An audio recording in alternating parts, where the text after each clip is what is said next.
पिछले वीडियो में हमने चार्ज के बारे में जाना था। आज के इस वीडियो में हम उसके आगे पढ़ने वाले हैं। कूलम एक साइंटिस्ट थे जिन्होंने लॉ दिया था। अब मैं एग्जांपल के साथ बताती हूँ। मान लीजिए यहाँ पर पॉइंट साइज का दो चार्ज है, एक Q1 और एक Q2।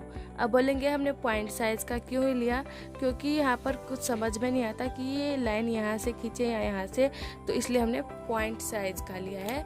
और इसके बीच का डिस्टेंस हम R मीटर ले लेते हैं, ठीक है। उन्होंने बताया कि इन दोनों के बीच में जो फोर्स ऑफ अट्रैक्शन होगा या फिर रिपल्सन होगा, ये चार्ज पर डिपेंड करता है। अगर ये प्लस दोनों होता तो ये रिपेल करता, और अगर ये प्लस और ये माइनस रहता तो ये दोनों अट्रैक्ट करता। तो उन्होंने क्या बताया कि इन दोनों के बीच में जो फोर्स ऑफ अट्रैक्शन या फिर रिपल्सन होगा, किसी और एक में से एक ही होगा, तो वो डायरेक्टली प्रोपोर्शनल होगा इन दोनों के मल्टीप्लाई के, इन दोनों के प्रोडक्ट के। तो हम इसे ऐसे लिखेंगे, force F means force is directly proportional to Q1 into Q2। इन दोनों के प्रोडक्ट के डायरेक्टली प्रोपोर्शनल होगा वो फोर्स ऑफ अट्रैक्शन या फिर रिपल्सन, और इन्वर्सली प्रोपोर्शनल होगा इसके बीच के डिस्टेंस के स्क्वायर के। तो स्क्वायर क्या, R² हो जाएगा, इन्वर्सली प्रोपोर्शनल है इसलिए 1 ये हो जाएगा। तो इसका फॉर्मूला आता है F is directly proportional to Q1 into Q2 upon R², ठीक है। अब हमें ये नहीं देना है। अब हमें इस साइन को हटाने के लिए हमें इक्वल का साइन दे रही है, और ये इस साइन को हटा के हमने यहाँ पर K दिया। K is constant, K means constant, और यहाँ पर ये होगा अपॉन R²। अब इस K का वैल्यू क्या होता है? K की वैल्यू होती है 1/4 पाई एप्सिलॉन नॉट, और इतने की वैल्यू होती है 9 इंटू 10⁹। ये आप 12th में पढ़ेंगे अभी, बस इसका यही वैल्यू होती है, वो जान लीजिए। तो इसका क्या हो जाएगा, F equals to 1/4 pi epsilon naught into Q1 into Q2 upon R²। तो इसकी वैल्यू हमें पता है, तो हो जाएगा F equals to 9 into 10⁹ into Q1 into Q2 upon R²। अब हम चलिए इसी फॉर्मूला को यूज करके एक क्वेश्चन सॉल्व करते हैं। मान लीजिए चार्ज है दोनों 1 कूलम और ये भी 1 कूलम का, और यहाँ पर डिस्टेंस मान लीजिए 1 मीटर का होगा। तो फोर्स कितना होगा, तो हम इसमें पुट कर देंगे वैल्यू।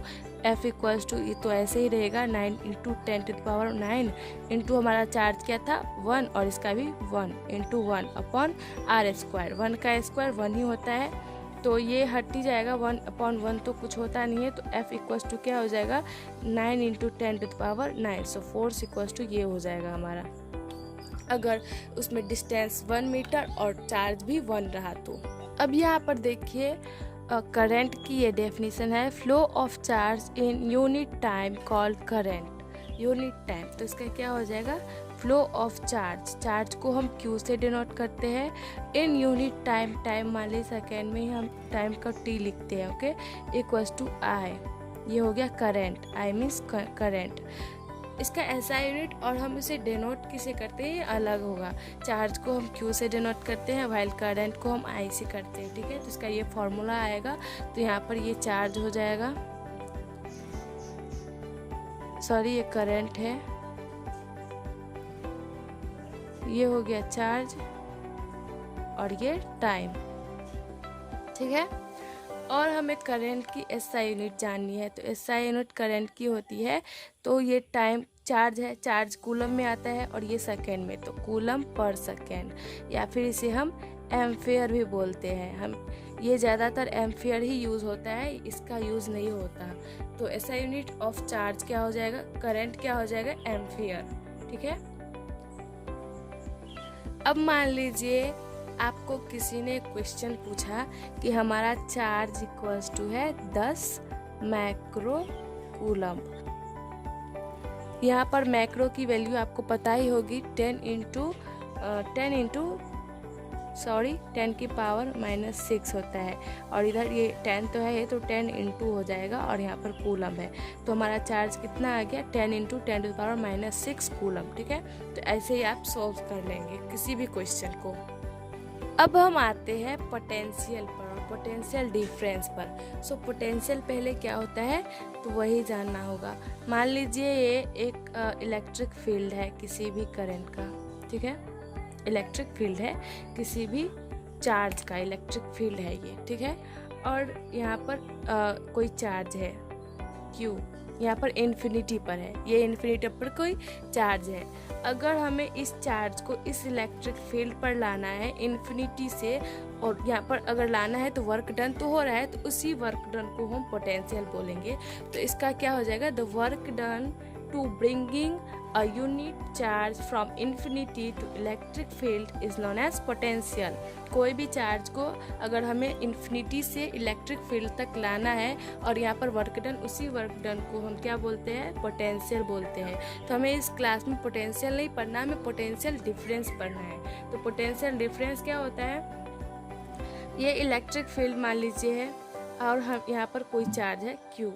अगर इसी चार्ज को हमें इस पॉइंट से इस पॉइंट तक लाना हो उसी इलेक्ट्रिक फील्ड में, तो इसी वर्क डन को हम पोटेंशियल डिफरेंस बोलेंगे। तो यहाँ पर इसका डेफिनेशन हो जाएगा, the work done to bringing a unit charge from one point to another point in a electric field is known as potential difference, ठीक है। तो यहाँ पर मैंने इसका डेफिनेशन लिख लिया है, आप इसे नोट डाउन कर सकते हैं। अब हम जानते हैं कि पोटेंशियल डिफरेंस का एसआई यूनिट क्या होता है। तो पोटेंशियल डिफरेंस का एसआई यूनिट होता है वोल्ट, कभी कभी इसे वोल्टेज भी कहा जाता है, और ये डिनोट होता है V से, लेटर V से, ओके।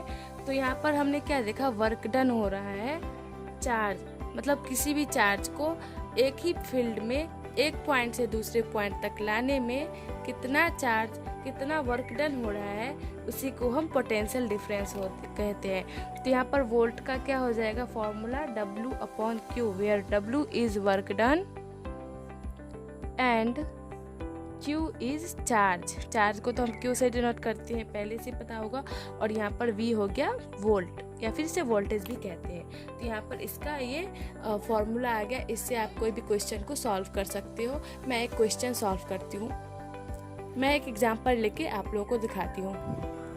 मान लीजिए किसी चार्ज को एक पॉइंट से दूसरे पॉइंट तक लाने में हमें 4 जूल वर्क डन करना पड़ा, ठीक है। और उसमें लग गया कितना, 2 कूलम उसमें चार्ज लग गया। अब इसका वोल्टेज कितना होगा, इसका पोटेंशियल डिफरेंस होगा, तो ये हो जाएगा 2 2 4, तो पोटेंशियल डिफरेंस हो जाएगा 2 वोल्ट। ऐसे ही आप किसी भी प्रॉब्लम को सॉल्व कर सकते हैं। आई होप आपको वीडियो पसंद आई होगी। वीडियो पसंद आई हो तो लाइक कर दीजिए, चैनल पर नए हैं तो सब्सक्राइब कर दीजिए और बेल आइकन को दबाना ना भूलें। Thanks for watching, see you in next video.